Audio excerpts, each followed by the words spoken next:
आज की कहानी है दो ऐसे पड़ोसियों की जिनके बीच मोहब्बत तो होती है, लेकिन हालात उनके रिश्ते की बुनियाद को उलझा कर रख देती है। एक तरफ है अमीर बाप का एक ऐसा लड़का जो परिवार के डर से अपने दिल की सच्चाई कबूल करने से डरता है। दूसरी तरफ है गरीब परिवार की एक मासूम सी लड़की जो अपने दिल में दबे प्यार और आत्मसम्मान के बीच पिस कर रह जाती है, जिसमें गलत फहमियाँ, अहंकार और टूटते वादों के बीच उनका रिश्ता ऐसे मोड़ पर आ जाता है जहाँ से हर कदम एक नई उलझन पैदा करता है। तो आइए देखते हैं उस मासूम सी लड़की को उसका प्यार और आत्मसम्मान आखिरकार मिल पाता है कि नहीं। तो हेलो दोस्तों, बिना किसी रुकावट के हमारी आज की कहानी की शुरुआत करते हैं। हमारी आज की कहानी की शुरुआत होती है एक कॉलेज की लाइब्रेरी से, जहां राइटिंग वर्कशॉप में प्रोफेसर एक लड़की से पूछते हैं कि तुमने क्या लिखा। लड़की कहती है कुछ नहीं, जिस पर प्रोफेसर कहते हैं कि अगर तुम्हें कुछ लिखना ही नहीं है तो यहाँ आने का मतलब क्या था। लेकिन लड़की ने सच में कुछ लिखा था, जिसको वो अपने पॉकेट में छुपा लेती है और फिर बिना कुछ कहे वहाँ से निकल जाती है। इस लड़की का नाम रिचल है और वो एक मिडिल क्लास फैमिली से है और उसके छोटे से घर के पास ही बार्सिलोना की सबसे अमीर फैमिली रहती है और उनकी वहाँ पर एक आलीशान हवेली है। इस हवेली का हर कोना एक राजमहल की तरह लगता है और इसी के बाहर एक छोटे से हिस्से में रिचल का घर है,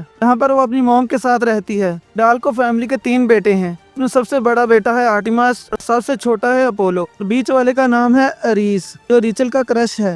हमें यहाँ पता चलता है कि रिचल उसको इतना चाहती है कि उसने अरीस की हर छोटी बड़ी बात, उसका एक्सरसाइज रूटीन और उसकी पसंद नापसंद, वो सब कुछ उसने अपने लैपटॉप में सेव करके रखा है। और सबसे दिलचस्प बात यह है कि उसने एरिस के साथ कभी भी आमने सामने होकर बात नहीं की। अब यहाँ हम देखते हैं रिचल के लैपटॉप में उसका वाईफाई काम नहीं कर रहा होता, जिसके बाद वो मॉडेम चेक करने लगती है और तभी वो अपनी खिड़की के नीचे बैठे अपोलो को देखती है और उससे पूछती है कि क्या तुम मेरा वाईफाई यूज कर रहे हो, तुम्हें इसका पासवर्ड कैसे मिला। तब अपोलो जवाब देता है कि मेरे बड़े भाई अरीज ने दिया है, मेरे कमरे में सिग्नल नहीं आ रहा था इसलिए मैं यहाँ आ गया। ये कहकर वो वहाँ से चला जाता है। अब इस कहानी का सारा खेल इस पासवर्ड से ही शुरू होता है। आगे हम रात का समय देखते हैं, जहाँ बहुत तेज गाने की आवाज से रिचल की नींद टूट जाती है। तब वो उठकर अपनी खिड़की से देखती है, से नीचे अरीज दिखाई देता है जो लैपटॉप पर फुल साउंड में गाने बजा रहा था। तो थोड़ी गुस्से में कहती है कि ये सब मेरी वाईफाई से कर रहे हो, साउंड बंद करो, जाओ यहाँ से।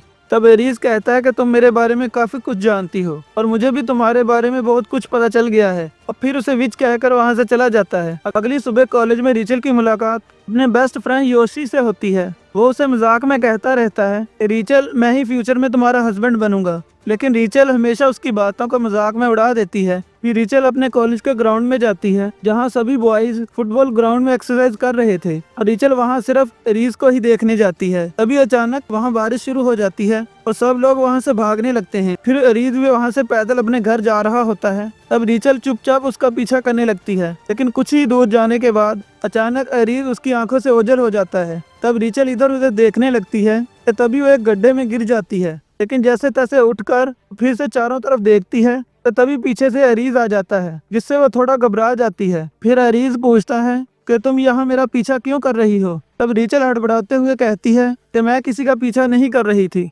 अरीज उसके हाथ पर कुछ लिखता है और कहता है कि यही है ना तुम्हारा वाईफाई का पासवर्ड। इस पासवर्ड की वजह से मुझे तुम्हारा पूरा लैपटॉप हैक करना पड़ा, जिस वजह से मैंने तुम्हारे लैपटॉप की सारी फाइलें देख ली, उसमें सिर्फ मेरी फोटोज और इन्फॉर्मेशन भरी पड़ी है। ये सब तुम क्यों कर रही हो। तब रिचल धीमी आवाज में कहती है कि मैं तुमसे प्यार करती हूँ और मैं चाहती हूँ कि तुम भी मुझसे प्यार करो। ये सुनकर रीज हंसते हुए कहता है कि तुम तो मेरी टाइप की ही नहीं हो। तब रिचल जवाब देती है कि ये सब बाद में देखा जाएगा, अभी तुम मुझे घर पे छोड़ दो क्योंकि मुझे अकेले जाने में डर लग रहा है। लेकिन अरीज शरारती अंदाज में कहता है कि ठीक है, लेकिन पहले एक शर्त है कि अगर पहले तुम मुझे किस करोगी तो ही मैं तुम्हें घर छोड़ूंगा। ये सुनकर रिचल पहले तो इनकार करती है, लेकिन फिर मान जाती है। जैसे ही रीज उसके करीब आकर किस करने वाला होता है, तभी वो अचानक रुक जाता है और कहता है कि तुम लेट हो रही हो, और फिर उसे उसके घर तक छोड़ देता है। अब घर पहुंचते ही रिचल सबसे पहले अपना वाईफाई बंद कर देती है और फिर अपनी मॉम के साथ डिनर करने बैठ जाती है। अब रात के समय रीज चुपचाप रेचल के कमरे में आ जाता है। तब रिचल अचानक उसे देखकर घबरा जाती है और उससे गुस्से में कहती है कि तुम इतनी रात को यहाँ क्यों आए हो, मैं तुम्हें अंदर करवा दूंगी। रीज जवाब देता है कि किसी ने वाईफाई बंद कर दिया था, इसलिए मैं उसे ऑन करने आया हूँ। और वैसे भी लड़कियां कभी अपने क्रश को अंदर नहीं करवाती। अरीज उसे कुर्सी पर बिठा देता है और उसे शांत रहने के लिए कहता है। तो फिर धीरे धीरे वो उसके पाँव को छूते हुए की टांग पर किस करने लगता है। इससे रीचल की धड़कनें तेज होने लगती हैं। और इससे पहले कि सिचुएशन आउट ऑफ कंट्रोल होती, रीज खिड़की से बाहर निकल जाता है, गुड नाइट विच कहकर वहां से चला जाता है। फिर अगले दिन रीचल एक कैफे में काम कर रही होती है और वहां पर उसका दोस्त योशी भी मौजूद होता है। तभी अरीज वहां पर आ जाता है, जिसे देखकर रीचल छुपने की कोशिश करती है, लेकिन अरीज उसे देख लेता है और उसे मजाक में कहता है कि तुम्हारी जॉब तो बड़ी इंटरेस्टिंग है। फिर वो उसे अपनी क्लब ओपनिंग पार्टी में इनवाइट करता है और कहता है कि तुम किसी को भी अपने साथ ला सकती हो। अब रात में रीचल अपनी दोस्त डैनियला के साथ पार्टी में पहुंचती है। डैनियला बहुत एक्साइटेड होती है, क्लब की रौनक देखकर बहुत खुश होने लगती है। तभी रीचल की नजर अरीज पर पड़ती है, जो क्लब के वीआईपी एरिया में चला जाता है। वो भी उसके पीछे जाती है, लेकिन गार्ड उसे रोक लेता है और उससे कहता है कि बिना पासवर्ड के एंट्री नहीं मिलेगी। तभी आर्टिमास वहां पर आता है और रीचल को अंदर आने देता है, लेकिन अंदर पहुंचने के बाद भी उसे अरीज नहीं दिखता, तो वो पिछले दरवाजे से बाहर निकलती है और एक गली में जाकर उसे अरीज अकेला स्मोकिंग करता दिखाई देता है। रीचल उसके पास जाती है और बात करते हुए उसके करीब जाकर उसे किस करने लगती है। अब अरीज भी धीरे धीरे फॉर्म में आने लगता है, लेकिन तभी रीचल मुस्कुराते हुए कहती है कि तुमने एक विच से पंगा लिया है, अब ये सब सहना भी पड़ेगा। ये बोलकर वो उसे वहीं छोड़कर वापस क्लब में आ जाती है और अपने लिए एक गिलास पानी ऑर्डर करती है। वहाँ पहले से अपोलो बैठा होता है, जो उसे कहता है कि मेरे भाई कभी मुझे पीने नहीं देते। अब रीचल उसके लिए एक ड्रिंक ऑर्डर करती है, इसे अपोलो पी लेता है, लेकिन उसे इतनी जल्दी चढ़ जाती है कि वो अपना होश खोने लगता है। रीचल और उसकी दोस्त उसे घर छोड़ने के लिए ले जाने लगती हैं, लेकिन अपोलो डरकर घर जाने से मना करता है। रीचल जब अरीज को कॉल करने के लिए फोन निकालती है, तो अपोलो उसका फोन बाहर फेंक देता है, जिससे फोन टूट जाता है। फिर रीचल उसे अपने घर ले आती है, जहाँ अपोलो उसी के बेड पर सो जाता है। कुछ ही देर में रीज वहाँ पहुँचता है और रीचल से पूछता है कि तुमने इसे ड्रिंक क्यों दी, क्योंकि ये पीने के बाद खुद को संभाल नहीं पाता। मुझे पता था कि ये ड्रिंक करके घर नहीं पहुँचेगा। अभी 6 बज रहे हैं और डैड के ऑफिस जाने तक मुझे अपोलो के साथ यहीं रुकना पड़ेगा। फिर वो भी बेड पर लेट जाता है। इसके बाद रीचल भी चुपचाप आकर उनके बीच में लेट जाती है, लेकिन यहाँ पर रीज धीरे धीरे उसे टच करने लगता है। इससे रीचल को अजीब सी फीलिंग होने लगती है। अब दोनों इस मोमेंट को एंजॉय करने लगते हैं। फिर अगली सुबह रीचल अपने दोस्तों को रात के बारे में सब कुछ बताने लगती है, जिसे सुनकर डैनियला बहुत ही ज्यादा एक्साइटेड हो जाती है। इसके बाद रीचल और योशी स्टडी करने के लिए घर आते हैं। तभी रीचल देखती है कि उसके लिए गिफ्ट आया है। इसमें एक नया मोबाइल मिलता है और लेटर से पता चलता है कि यह गिफ्ट अरीज ने भेजा है। इसके बाद रीचल योशी को रुकने के लिए कहकर खुद अरीज के घर की तरफ निकल पड़ती है और घर के बाहर उसकी मुलाकात आर्टिमस की सेक्रेटरी क्लोडिया से होती है, जो उसे अंदर जाने के लिए कहती है। तब रीचल सीधे अरीज के रूम में पहुंचती है और गिफ्ट में मिले फोन को वापस करने लगती है।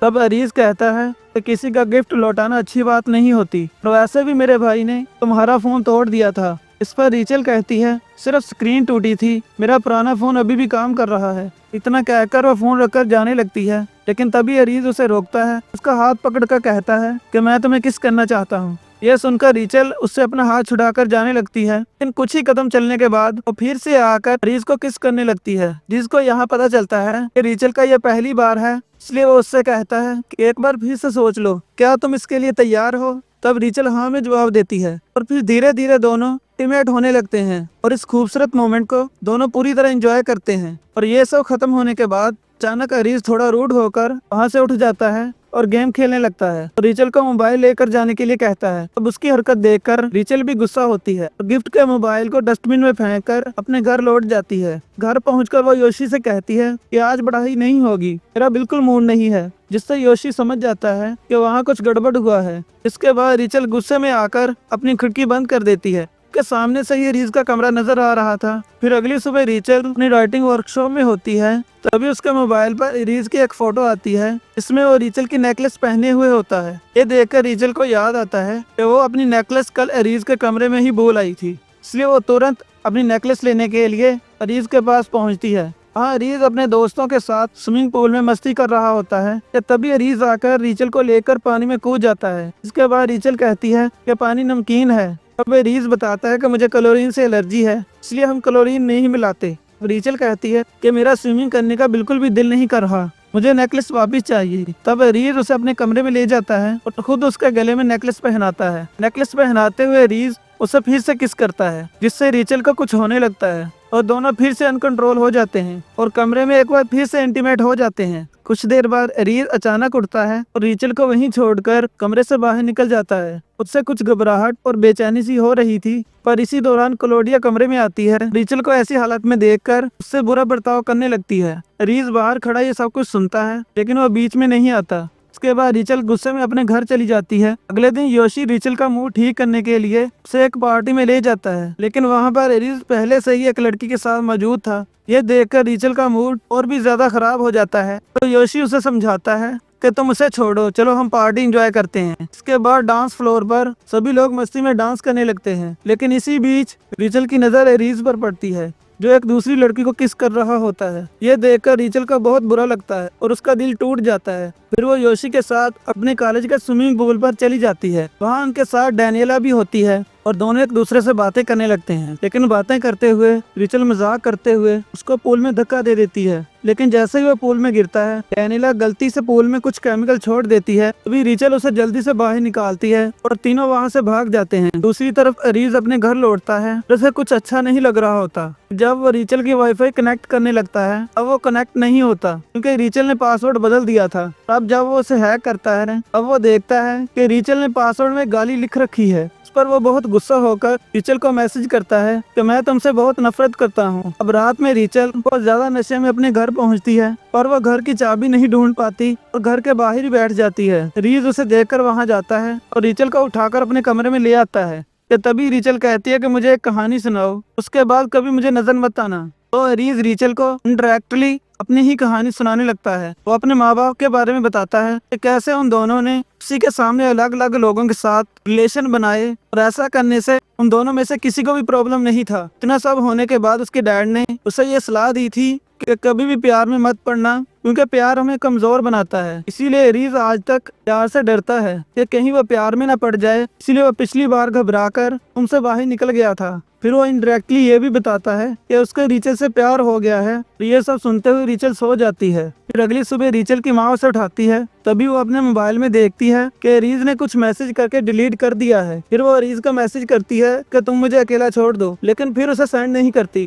दूसरी तरफ रीज बार बार मोबाइल चेक करता है और उसे रीचल का कोई मैसेज नहीं मिलता। तभी रीज के डैड और उसका बड़ा भाई उसे कमरे में ले जाकर समझाते हैं कि तुम्हारे कॉलेज से बार बार तुम्हारी शिकायतें आ रही हैं, तुम्हें हमारी कंपनी का हिस्सा बनना ही पड़ेगा, इससे तुम भाग नहीं सकते। इसीलिए इकोनॉमिक्स की डिग्री हासिल करके तुम्हें हमारी कंपनी के लिए काबिल बनना पड़ेगा। उस लड़की को भूल जाओ जिसके पीछे भागकर तुम अपना टाइम वेस्ट कर रहे हो। असल में उसके डैड को उसके और रीचल के बारे में सब कुछ पता चल गया था, तो वो सब कुछ उसके बड़े भाई ने बताया था। अगले दिन रीचल योशी के साथ लाइब्रेरी में पढ़ रही होती है, तभी अरीज वहाँ पर आ जाता है, उससे मिलकर माफी मांगने लगता है। पर रीचल उस पर गुस्सा करती है, उसे बाहर ले जाकर बोलती है कि तुमने क्या सोचा कि मेरे साथ इतना सब कुछ करने के बाद तुम मुझसे माफी मांगोगे और मैं मान जाऊंगी। पर अरीज कहता है तो मैंने तुम्हारे साथ जो भी किया उस पर मैं शर्मिंदा हूँ। मैंने कभी भी किसी के लिए ऐसा फील नहीं किया, इसीलिए मैं सब कुछ फिर से ठीक करना चाहता हूँ। फिर वो एक कॉस्ट्यूम पार्टी में उसे डेट के लिए भी पूछता है, तो रीचल थोड़ा सोचकर चलने के लिए तैयार हो जाती है। अब ये सब बातें योशी ने सुन ली थी,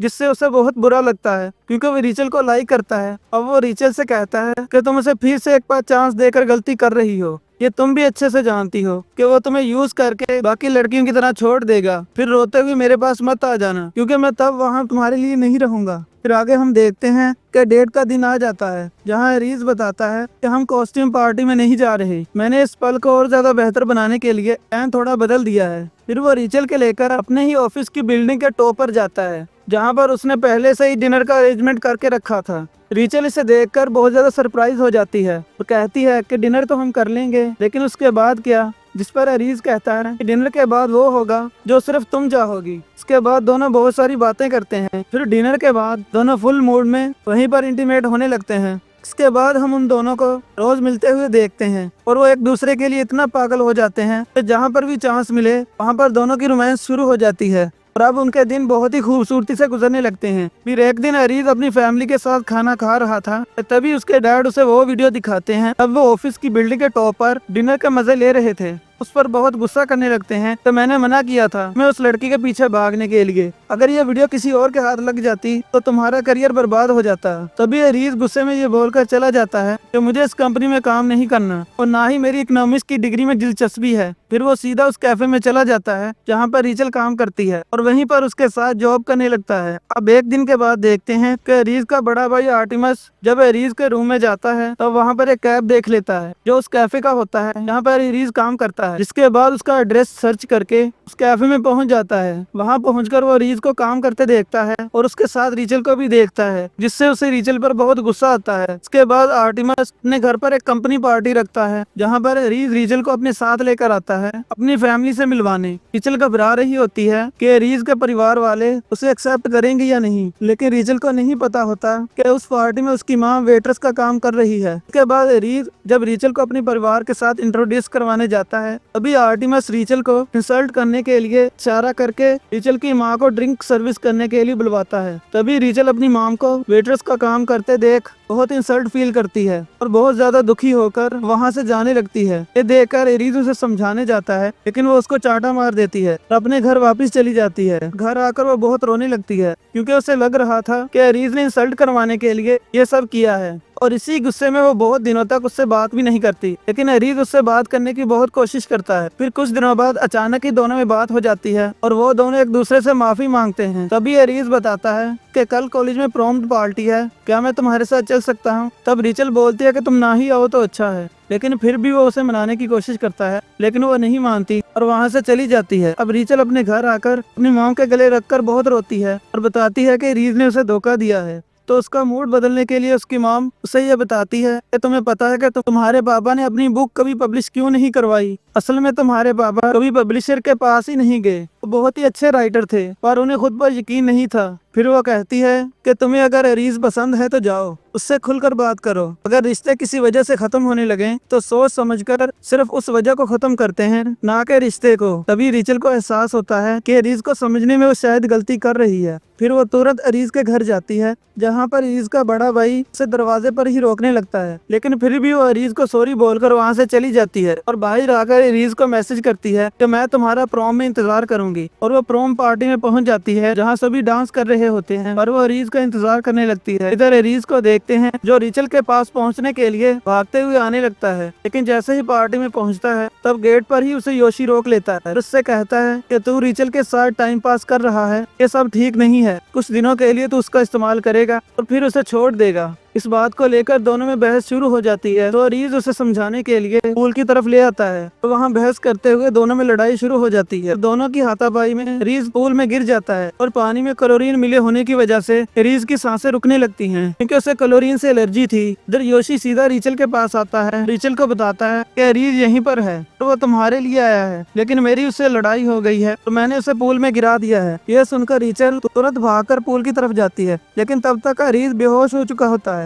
तभी योशी वहाँ पर आकर दोनों को ऊपर खींचता है तो वो तुरंत उसको हॉस्पिटल ले जाते हैं। इसके बाद रीचल को देखते हैं जो हॉस्पिटल में रहकर इसको जल्दी ठीक होने में मदद करती है। और इसी बीच अरीज की फैमिली ये समझ जाते हैं कि बेटे को खोने से अच्छा है उसके प्यार को एक्सेप्ट कर लिया जाए। फिर वो ठीक होकर वहाँ से अपनी मेडिसिन की पढ़ाई करने के लिए चला जाता है जो वो पहले भी करना चाहता था। हालांकि दोनों के लिए एक दूसरे से बिछड़ना बहुत मुश्किल था, लेकिन अरीज उसे हर दिन वीडियो कॉल करता है और दोनों कॉल के दौरान ही शुरू हो जाते हैं और कभी कभी अरीज से मिलने भी आता है। अब 4 महीने बीत जाते हैं और रीचल सबको एक बुक पढ़कर सुना रही होती है जो उसी ने लिखी थी। वो कहानी सभी के दिलों को छू जाती है और सभी ये कहानी सुनकर इमोशनल हो जाते हैं और खुशी से खड़े होकर तालियां बजाने लगते हैं। रीचल उस कहानी का टाइटल लिखती है थ्रू माई विंडो और असल में ये उसी की ही लव स्टोरी थी। अगले दिन सुबह रीचल अपने बेड पर अरीज का मैसेज पढ़ते हुए उसे बहुत मिस कर रही थी, लेकिन तभी वो देखती है कि अरीज उसी की विंडो पर बैठा हुआ उसे मैसेज कर रहा है, जिससे वो सरप्राइज हो जाती है और इतने दिनों के बाद मिलने से दोनों एक दूसरे को पाकर बहुत खुश होते हैं। और इसी सीन के साथ ये कहानी यहीं पर खत्म हो जाती है। तो दोस्तों, मैं उम्मीद करता हूँ कि ये कहानी आप लोगों को बहुत पसंद आई होगी और इस कहानी का अगला पार्ट देखने के लिए हमारे चैनल को सब्सक्राइब कर लें और कमेंट बॉक्स में अपनी राय का इजहार जरूर किया करें ताकि मैं ऐसी ही मजीद आपके लिए और वीडियोस बना सकूं। तो मिलते हैं फिर से इस वीडियो के नेक्स्ट पार्ट के साथ। तब तक के लिए keep watching and stay safe. Good bye.